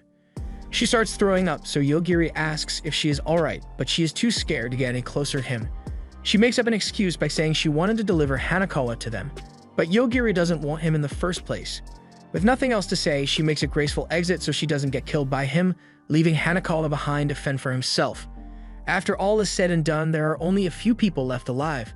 There are many things Rick would like to ask about, starting with Theo over there that sliced off the Swordmaster's head mid-fight. She says what she did is justified, so it has nothing to do with him, but while he didn't exactly like the Swordmaster after his death, Rick is now the new Swordmaster, so he is kind of involved. Yogiri tells Rick to go take a look in the basement to see what the old Swordmaster was doing behind closed doors. And if he still wants to go after Theo, then Yogiri will side with her. Rick doesn't get what he thinks he can do because up till now, he has yet to see Yogiri do any fighting, but the Divine King tells him off for being ignorant and informs our misinformed friend that Yogiri was the one who killed the Dark Lord and all his subordinates. The power he possesses is immeasurable, so Rick understands that if he says she was justified, then he can't argue. He asks what they all plan to go from here, and Theo states she will keep looking for her sister, Euphemia. Yogiri and Danura remember hearing that name back in Hanabusa, so she decides to head there first. Meanwhile, Yogiri and Danura will be heading to the royal capital, so Rick provides them with 2 pendants that should get them in with no issues. With that, they head off on their next journey, leaving Hanakawa behind again, and elsewhere, Cyan gets news that Aoi has gone off the grid after encountering Yogiri. She is starting to get curious to learn what Yogiri really is, so she decides to summon someone who knew him from Earth. She summons a random scientist and asks him about Yogiri, but when the guy learns that she brought Yogiri to this world, he thanks her for saving all of humanity on Earth. Unfortunately, since Yogiri has been using his ability here, it sets off a code red on the scientist's device, which in turn blows off his head and leaves Soon more confused than ever about the origins of Yogiri. Back on the bus the students first arrived on, one of the students wakes up and begins hearing a computer voice playing in her head. It informs her that there isn't much time left, so she's going to have to bear with it and accept the BS it's about to explain. She is apparently an artificial human, and the body consists of several units which work together to function normally.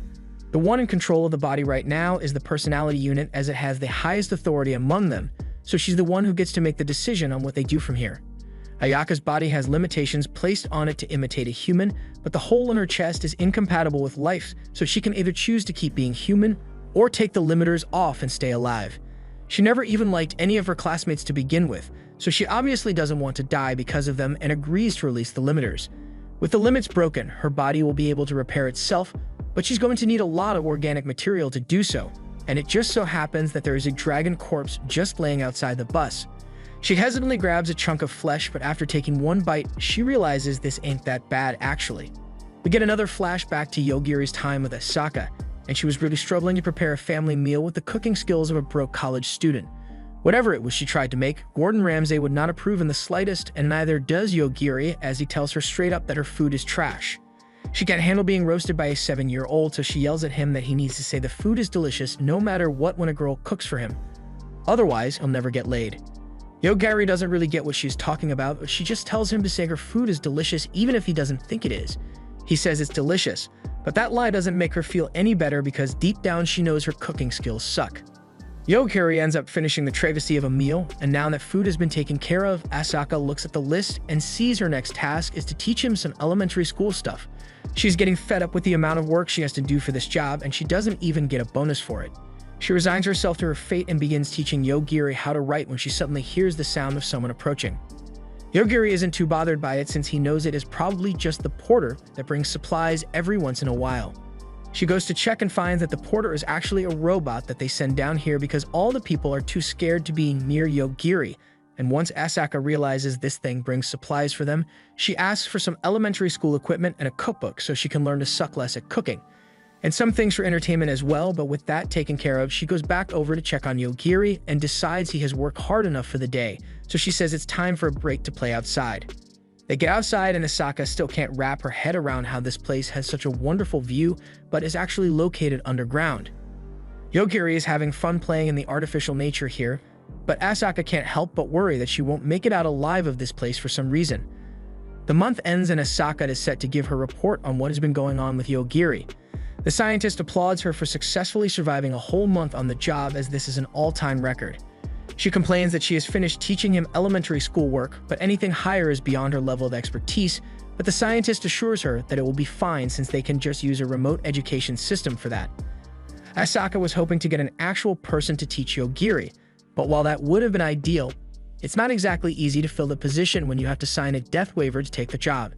The scientist asks if she isn't happy with her current working conditions, and she's obviously dissatisfied after she was locked in there for a month, but the scientist knows just the thing to persuade her and drops a fat stack of cash on the table. And once Asaka opens it, all the dissatisfaction immediately leaves her body.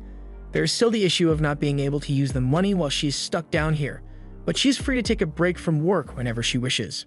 It was in the contract, but they thought she would die early or resign before she would ever need to take a break, so they forgot to mention it to her. Asaka is a little worried about who will take care of Yogiri while she's gone, but he should be fine with just the robots as long as she's only gone for a few days. She is just now realizing that there were robots who could have been cooking for them this entire time, so there was no reason for her to learn how to cook. But at least after the past month, her cooking isn't as bad as it initially was. Asaka decides to take the break right now and slams the paperwork on the table, and we later see her napping on a bed, but when she wakes up, she isn't familiar with this location at all. She tries to remember what she was doing before she blacked out, which was some shopping, some more shopping, and even more shopping before ending off the night by getting the best room available in a hotel. That was an amazing night, but that doesn't explain how she ended up here. She thinks she may have been abducted, and a voice tells her that she is correct about that assumption. She was indeed kidnapped, but there's no need to worry because they are nice kidnappers and have no intention of harming or harvesting her organs. That obviously doesn't sound very reassuring, but the voice goes on to state that they are an organization that seeks to save the world by sealing away the danger, so they would just like her to answer some questions for them. Meanwhile, back in Yogiri's confinement base, he has noticed Asaka has been gone for a while, so he asks one of the robots what happened to her. The robot informs him that she is currently on a leave of absence, but he wonders when she will be back. He was getting a little lonely, so he decided to go outside and look for her himself. But first, he asked another one of the robots if it knows where she went, but it doesn't have access to that information. So Yogiri then asks who would have information about Asaka, and is informed that the researchers would likely know. The robot really sold out the entire facility and leads Yogiri to the door that will allow him to go outside. However, it explains that this door cannot be opened from the inside since it is remote controlled, so Yogiri just calls out to the scientists that are watching in the cameras and tells them to open the door. Some stuff happens, and the lead researcher makes it to the room only to find that all except one woman are dead. The woman was the only one who listened to Yogiri and opened the doors, but when the other scientists tried to stop her, they were all killed in an instant. Right now, the woman is currently opening every door Yogiri asks her to with tears in her eyes because she doesn't want to die, and the lead researcher can't stop her. He never thought you would be able to kill people even when he can't directly see them, But since things have come to this, he tells the guard standing behind him to shoot the woman that is opening the doors. However, before he could even take aim, Yogiri had already put him out of commission and he dropped to the ground. The lead has nothing more he can do, so as Yogiri walks up to him and asks where Asaka is, he answers the question. She is currently on leave, but he doesn't think she will be coming back anytime soon because she was abducted by a certain organization. Yogiri asks why they haven't tried to save her yet, but this facility is unable to challenge that organization because they are too powerful. If that is the case, Yogiri says he'll just go and save her himself, but he also tells him to not mention all the people that died here today to Asaka when she gets back. And the next thing we know, there's chaos all over that organization's base as Yogiri is making his way in and killing all the soldiers that tried to stop him. The heads of the organization aren't surprised that their fodder soldiers weren't enough to stop him as they believe Yogiri can kill anything that he looks at. But that makes their job simply to kill him before he can look at them.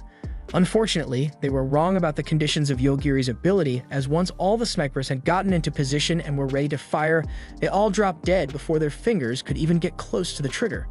Meanwhile, Asaka is still in her holding cell, wishing she had applied for a more normal job, but she is also worried about Yogiri's well-being since she can't be there to look after him. Just then, she hears explosions from the chaos happening outside and thinks this might be a good opportunity to escape while everyone is in a state of confusion. But as she heads for the door, the head of the organization comes in and points a gun at her. Asaka is now being held at gunpoint by her and used as a meat shield to get Yogiri to back off. Yogiri is glad he has finally found Asaka. The head tries to blackmail Yogiri by telling him she will kill Asaka if he comes any closer, but that goes about as well as you would expect. Once Asaka is safe, Yogiri runs up to her and asks to go home, so the two head out of the organization and Asaka sees the carnage Yogiri caused while trying to get to her. And while she is taken aback at first, Yogiri did all this for her sake, so she holds his hand tighter and smiles at him. They later return to the confinement base where the lead researcher is waiting because he wants to have a chat with Asaka. She asks what is going to happen now after that whole incident, but really despite all the people that died, nothing is going to be done. It's not like anyone has the power to punish Yogiri for what he did in the first place. She then asks what is going to happen to her then, but since Yogiri has clearly grown attached, it looks like she's stuck doing this job now. However, he assures her that next time she wants to take a break, they will assign her a guard so something like this doesn't happen again. While Asaka doesn't like how he said it, she also doesn't have any intentions of abandoning her job either because she can tell that if she leaves Yogiri as he is now, he is likely to go on a rampage at the next slight inconvenience for him.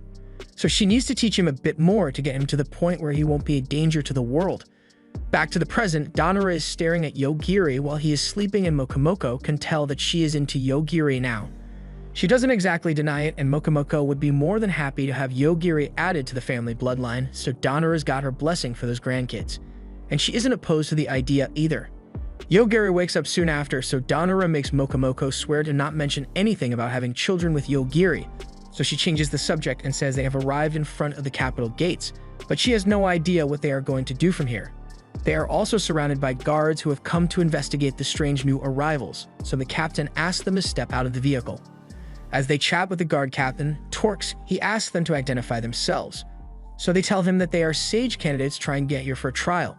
That would make sense, but Torx doesn't trust them yet. However, as soon as Yogiri pulls out the pendant Rick gave him, the guards all fall to their knees as that is a pendant of the royal family.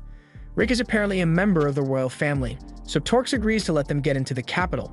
But then someone comes out and says just because they have a royal family pendant doesn't mean they can break the rules. This is David, Rick's younger brother, and since he is also a member of the royal family, he sees no need to accommodate people just because they apparently know his brother. He wants them to show him some proof that they went through the Swordmaster trial by facing him in battle, since there is no way they would lose if what they claimed was true, especially since he isn't that good with a sword. Danara wants to back out, but Mokomoko eggs her on because David isn't an overpowered sword fighter. They get into position for the fight, and Mokomoko explains the fighting style she taught Danara. While David is using the orthodox methods, Danara is playing by street rules, so as the match begins, Danara immediately throws her knife straight at him, and while he was distracted by the knife, she ducks down and dashes behind him before landing a devastating kick and preparing some scrambled eggs. It is safe to say that he is down for the count, so she is declared the winner of the match.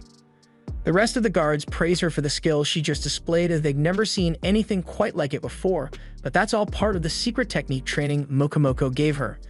And on another note, he is still on the floor in as much pain as ever, so Yogiri asks if they should do something about that, but Danara thinks he should be fine since she didn't kick him that hard after all. A while later, Yogiri is taking a look at the castle walls when David, who has finally recovered, comes up behind him and explains that it has a spell cast on it by a great wizard named Iglesia, who is the same guy Yogiri killed in the tower, but he had better not mention that part. David offers to guide the two through the city, and it turns out he is not a bad guy after all. He was just a bit suspicious of them. After showing them around for a bit, Yogiri says they'll be fine to go alone from here because he has something he needs to discuss with Daonura. They'll be meeting their classmates soon, so she needs to decide whether she will forgive them for what they did or not. They head to the castle where the rest of the class is gathered for a speech from the king, but as the king begins speaking, one of the students gets up and says he doesn't have the right to talk down to them because he's not their king, so the king gets up and gets right in his face. The boy was confident in his ability to defend himself because of his ability, but something happens that prevents him from using his freeze ability, so the king cuts off his fingers and proves that while the boy may not be his subject, he can still make him his bitch anytime he wants. We see Cheyenne walking in a grassy field as seemingly looking for something, and as she walks through a barrier which leads to a white subspace, she finds what she was looking for. Oe, who has been thoroughly traumatized by horrors she saw when she tried to scan Yogiri. Once Oe realizes Cheyenne is there, she starts yelling at her for dooming this world to death thanks to her careless actions of bringing Yogiri. She knows she's an assassin, but this was never in the job description, so she wants nothing to do with any missions involving Yogiri or his friends. It doesn't look like she'll be leaving her panic room anytime soon, so Cheyenne tries asking the talking sword she carries with her what happened. The sword explains that Aoe has been like this ever since she first encountered Yogiri, so Cheyenne asks what information they managed to gather on him after their encounter. They weren't able to get much from scanning Yogiri, but they did learn a few things from Hanakawa though. Meanwhile, Hanakawa is laying on the ground and begging for his life as he usually does. The boy that was serving the goddess had asked him to state what he knows about Yogiri, so he frantically starts explaining everything he knows about Yogiri's ability to kill anything he thinks about. He even warns him not to think he is an exception to the rule because he certainly isn't, but the boy still doesn't believe Yogiri is actually able to do all that. It's not that Lute doesn't believe what Hanakawa is telling him, but his top priority right now is to kill Yogiri, and to do that, he will call upon powers that must be greater than Yogiri. He pulls out a key which I assume summons Kolu, but it's actually something far worse. It is a key to the seal that holds the Dark Lord's sister. The Dark Lord's sister is so messed up that the Dark Lord had to personally seal her away when he found an opportunity to do so. And if she was scary enough to make the Dark Lord fear her, she should have enough power to beat Yogiri. That's all well and good, but having dealt with Yogiri before, and now hearing about this banshee of a little sister, he wants to excuse himself as a member of the main cast and live a peaceful life as an NPC. Unfortunately, as he was backing away with great speed, Let pops up behind him and grabs his hair because he still needs Hanakawa around. He doesn't have a lot of information on Yogiri, so he is going to bring him along. Hanakawa really doesn't want to go, especially since people would think he is gay if he travels alone with another boy. He gets dragged by the hair as he complains that he would have liked it more being dragged around by a girl.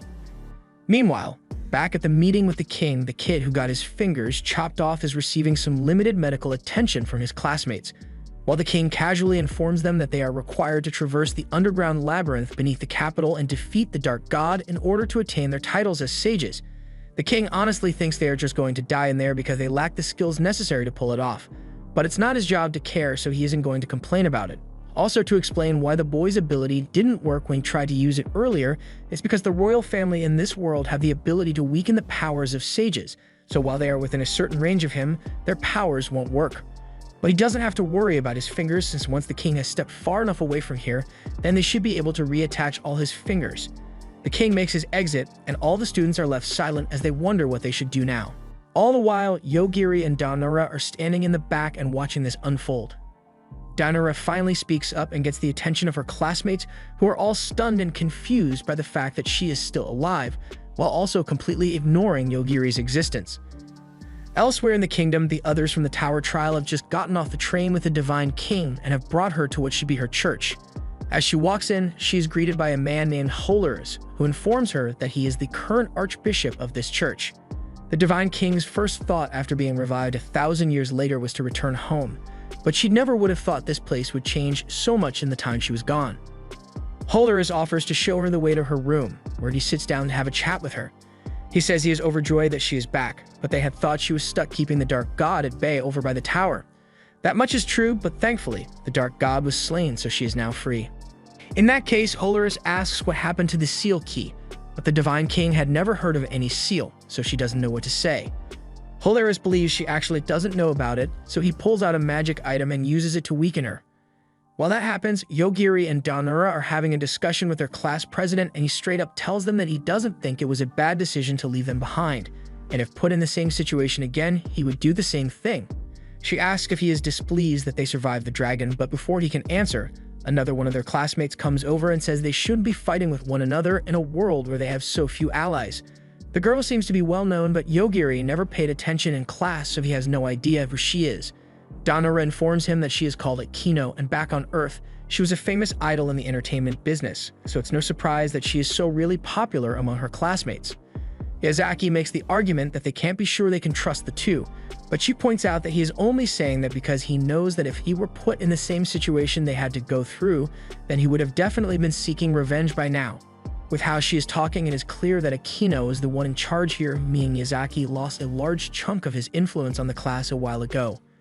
Yogiri and Danura end up being accepted into the group, so Yogiri heads to a lounge area with some of the other boys. They are complaining that the girls are allowed to move between the first and second floors freely, but the boys are banned from entering the second floor for any reason. While they were talking, they realize Yogiri has no idea who they are, which is a little hurtful since Izumida actually put a lot of effort into talking to Yogiri back on Earth. He tells Yogiri that they are the losers of the class, and he presumed Yogiri is one as well since his gift says he is just an insect hunter, meaning he can only kill bugs with his ability. The others here have abilities ranging from reader to master cook, but not the useful kind of cooking. There is a knock at the door, and another guy called Fukai shows up wanting to speak to Yogiri. Meanwhile, upstairs, Danura learns why the guys are banned from coming up to the second floor, and it is mainly because of the people with the ability of hentai plot. There are 3 guys in the class who got the ability of Master, Meister, and Maniac in their respective preferred tags. One can stop time, while another is able to look through clothes with X-ray vision. And the last guy just straight up has tentacles, so the girls naturally avoid them at all costs. Just then, there is a knock at the door here as well, and the 2 girls who know of Yogiri's true nature have come to have a discussion with Danura regarding him. Downstairs, Yogiri is talking with Fukai and asks what he wants, so Fukai responds by referring to him as a god, and telling him that in this world he has also become a death god, so he can now do the same thing he has admired Yogiri for. At this point, Yogiri can tell Fukai was tasked with keeping an eye on him back on Earth, and he knows he probably has reasons preventing him from sharing too much information like a neck bomb. But he asks what he is here for. Fukai explains that while he was tasked with keeping an eye on Yogiri, he was never allowed to look at him directly. He then proceeds to poke out his own eye and place it on the table. That eye was one that can detect the supernatural, so if he looked at Yogiri directly, he probably would have ended up as traumatized as Awa. After he leaves, Yogiri picks up the eye he left on the table and asks the other guys if they want to keep it, which they really don't. Following that, Danura comes in accompanied by the other 2 girls and asks to talk to Yogiri. They head outside, and Ryuko immediately bows down and apologizes for what she has done. She urges Carol to do the same because now that Yogiri unsealed the first gate, he is able to kill anyone no matter where they are. So if they get on his bad side, then he can get rid of them whenever he wants. Carol finds it funny to see Ryuko freaking out like that when she is usually so calm, and Yogiri realizes that these 2 have been watching him as well. Carol is from the organization, Ryuko is from the institute, and Fukai is from a cult that worships him. He knew people were surveilling him, but he never would have thought there would be 3 separate people. Carol changes the subject and asks about Yogiri and Danura's relationship and if any non-family friendly things happen between them. Danura denies this very quickly, but Yogiri ignores the question and just asks what is going to happen now. Elsewhere, Euphemia is sitting on a rock and missing her sister, Theo, when a vampire approaches her and proclaims that she will become the heir to the bloodline by killing her, and though she doesn't really want to, Euphemia is forced to kill her on the spot.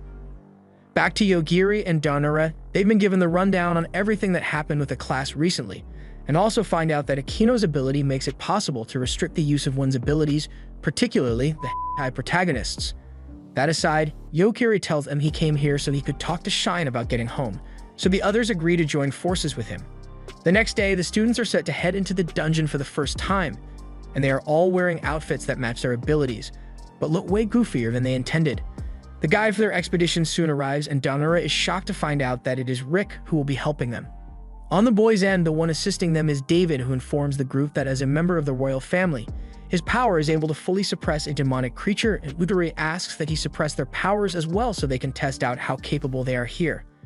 The battle begins and Yogiri uses the lines of malicious intent to dodge the attacks from a monkey demon, before finishing it off with a stab to the head, leaving the others impressed with his capabilities. Meanwhile, up in the city, Hanakawa is in tears as he walks with Lute. Luke heard Hanakawa complaining that he would rather travel with a girl, and he went. He is now dressed up as a girl and asks if there is some kind of festival going on here since the people seem to be very lively. Hanakawa begins to mock Lute for not knowing anything about city life, despite him not knowing what festival is happening either.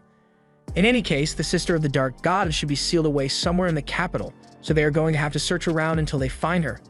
Euphemia is currently walking through the woods after she got herself promoted to the Origin Blood status by accident, when she nearly gets trampled by a horse. She tells the horse to stop and it listens to her, halting its charge while a little girl comes running up after it. The girl apologizes for losing control of her horse, but Euphemia takes one look at her and immediately bows to her because this is the separate clone Lane had made before she died. The girl doesn't have a name yet, so she makes one up on the spot and decides she will be called Risley from now on. Back in the capital, Lute and Hanako head to a local tavern so they can gather some information on where the Dark God's sister may be located. There, Lute asks a waitress what the festival is about, so she explains that it is to celebrate the fact that the Sage candidates have all come to the capital and are on the 5th floor of the labyrinth despite only recently starting their conquest. After learning this, Hanako looks over and notices that some of his classmates are seated across from them, so it would be really bad if they spotted him. To solve the issue, Lure uses a disguise spell to prevent them from being recognized. However, in a turn of events, Ayako walks into the tavern and immediately starts beating one of them. Nothing the others do is able to stop her, and once she's completely caved in the guy's skull, she declares that she will kill one of her classmates every day as part of her revenge. After she has left, Shine shows up and begins questioning Hanakawa about Yogiri. He tells her everything he knows, and once he is of no use to her anymore, Shine prepares to use her death ray to kill him. However, it doesn't work and instead covers him in cream. Hanako manages to live another day, and later Yogiri and the others are planning on how best to find Shine. And since she will show up if they fail to become sages, Yogiri thinks that's the safest bet to meet her. Meanwhile, Cheyenne and her confidant are deliberating what to do about Yogiri, so she enlists the help of Utori to get rid of him in exchange for extending the deadline for the others to become sages.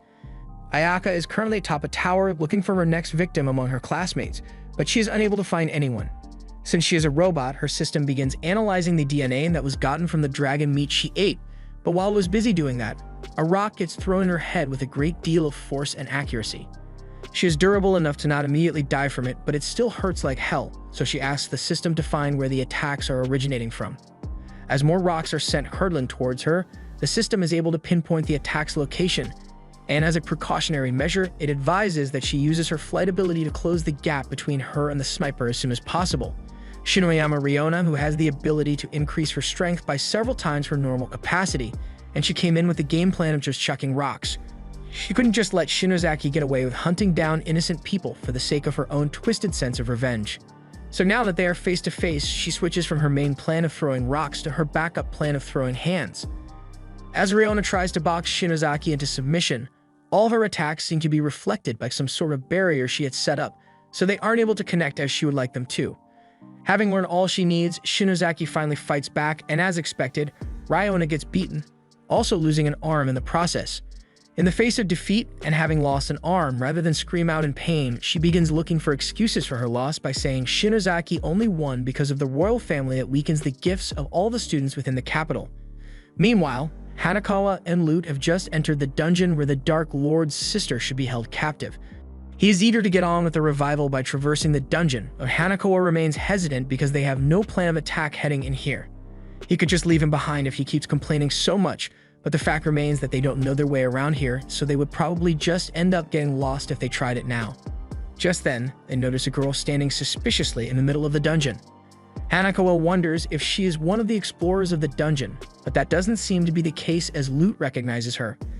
He calls out to Mana and asks what she is doing all the way out here. She had recognized the smell of her sibling, but she couldn't wait for them to reach her, so she came out instead. Hanakawa is even more confused at this point, so he asks Lute for the identity of the girl, and she is revealed to be the one they are looking for, the Dark Lord's little sister. Elsewhere, we see an assassination bounty has just been put on Yogiri's head, but as for the man himself, he is sitting in his room all day, which Donora scolds him for doing nothing by being lazy. He corrects her by saying he is actually spending time learning to control his powers so he doesn't just kill people immediately, as evidenced by his ability to now only kill a portion of a flower instead of the whole thing at once. However, aside from his training, he really hasn't done much since they got here, aside from a little stroll around town and his snack while he strolled. Danora gets up and says he must really be enjoying the peaceful time he has if he can have so much fun despite the situation. But it's not like he had a completely peaceful time either, as while he was walking through town, he was targeted by someone. That sounds pretty bad to Danora, which is why Yogiri wants her help with something he has planned. Back in the labyrinth, Hanakawa asks Mana if she was really sealed away down here, which she confirms to be true, although she still doesn't really know the reason for it. However, she has a major brother complex, so she isn't even mad at the Dark Lord for sealing her away and believes she must have done something to deserve it somehow. Her delusions aside, Hanakawa asks how she was able to come to the first floor if she is meant to be sealed in the depths of this place, and the answer is actually pretty simple. She could leave whenever she wanted since the seal isn't strong enough to hold her. Her delusions led her to believe that her brother didn't want to be too strict with her, so he made the seal weak enough for her to be able to leave if she ever wanted to. Luke clarifies that she knows for a fact that the Dark Lord used every bit of strength he had to offer in order to seal Mana away, but it would seem that wasn't enough to keep her down. With that out of the way, Mana takes a moment to ask if they have any of her brother's belongings with them since she can smell his scent on them. Luke responds that they brought the key to the seal that was holding her, so he hands it over immediately. Meanwhile, Shinozaki is flying over the castle and has just used her system to locate the castle where the king should be, as well as the person she believes would be the king here. She bursts into the king's room while he was getting busy and tells him straight that she wants him to deactivate the barrier that weakens the sage's gifts. He obviously goes for the offensive route since she is an unknown intruder, but he was not built to handle the amount of main character energy she possesses, so he gets fried to a crisp almost immediately. Shibazaki then turns to the woman in his bed and confirms with her that he is indeed the king of the kingdom, and once she is certain of that, she leaves since the barrier should be down now. Meanwhile, Mana has brought Lute and Hanakawa to the town she created for herself in the dungeon, and I'm not saying she's crazy, but she fantasized about having kids with her brothers so much that they became real. However, Hanakawa definitely thinks she's crazy. After killing the king, Shinozaki pulls up to the hospital where Ryona was recovering and tells her to resume the throwing of hands she was doing before. Now that the king is dead, she should be at full power, so there will be no excuses this time. Ryona seems like she's ready to go, so she gets out of bed to attack her. And from the blow she just landed, she may actually stand a chance against Shinozaki like this. They end up outside, but Ryona isn't letting up as she knees Shinozaki into the air and proceeds to pound her face in.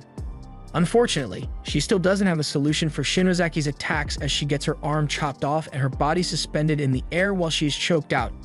If even at her strongest, Shinozaki is still this much more powerful than her, then there is nothing left to prove, so she will kill her now. After Shinozaki's rampage the night before, reconstruction is underway, but none of that matters to Yogiri as he is taking a nice walk with Danura. He wants to find the people who are targeting him, and since Danura has good eyesight, he was hoping she would be able to spot them if they try anything. She's a little disappointed since she thought Yogiri was asking her out on a date, but she still manages to turn it into one anyway. At the same time, a sniper is being aimed at Yogiri's head, and although the gunman doesn't want to do it since he knows it will mean he gets killed, he is also being tortured into firing the gun by this girl. She wants to figure out if an unwilling murder attempt still counts enough for Yogiri to notice, and from the guy's lifeless body, it looks like Yogiri noticed. Next, the girl plans to target Danura to see what happens. Danura drags Yogiri to her favorite restaurant only to find it completely destroyed by Shinozaki's rampage.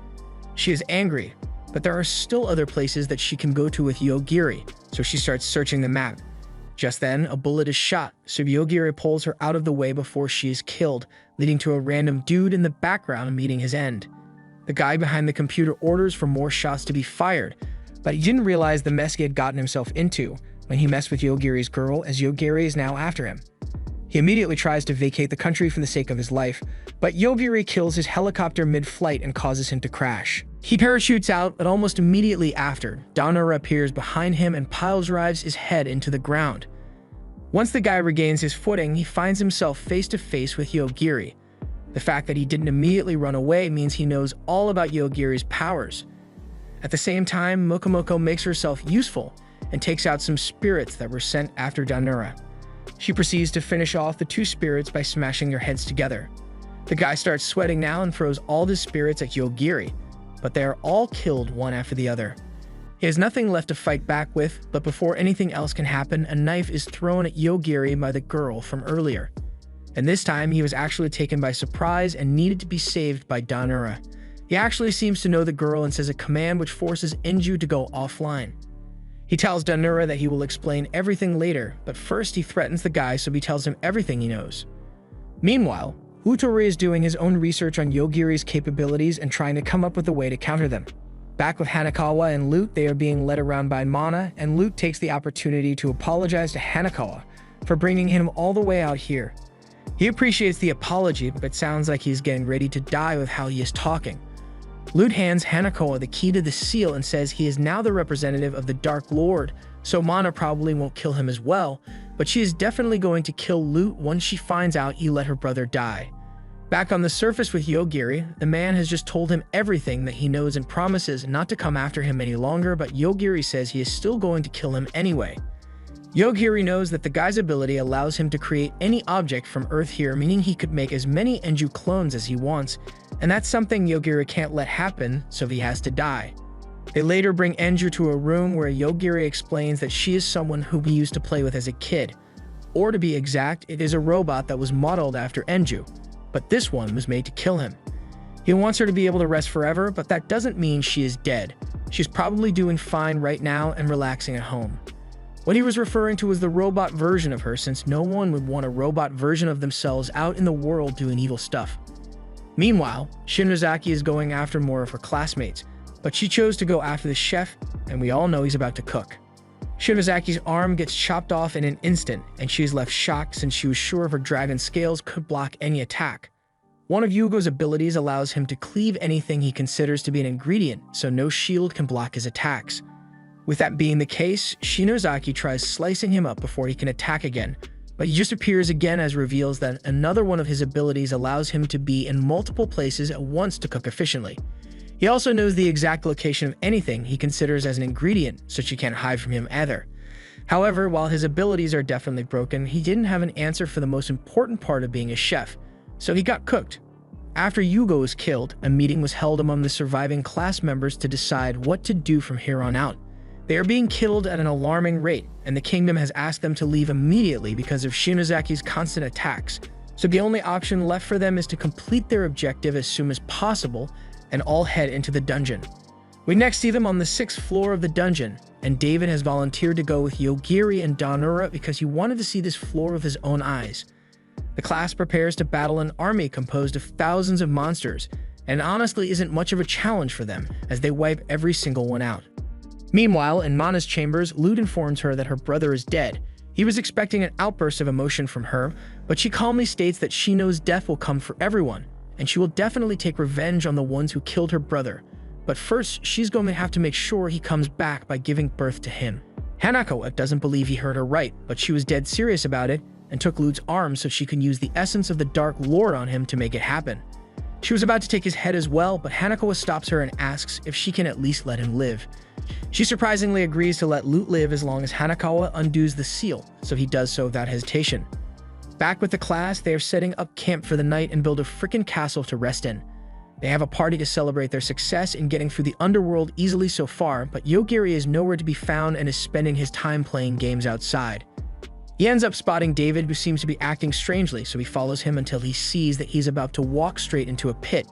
Yogiri stops him, but he is still unresponsive, and moments later, a menacing aura begins to emerge from the hole as the ground shakes.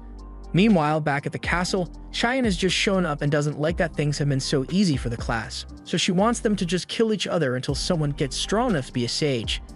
The news causes great worry among the class, but they have bigger things to worry about as Yogiri seems to have opened his second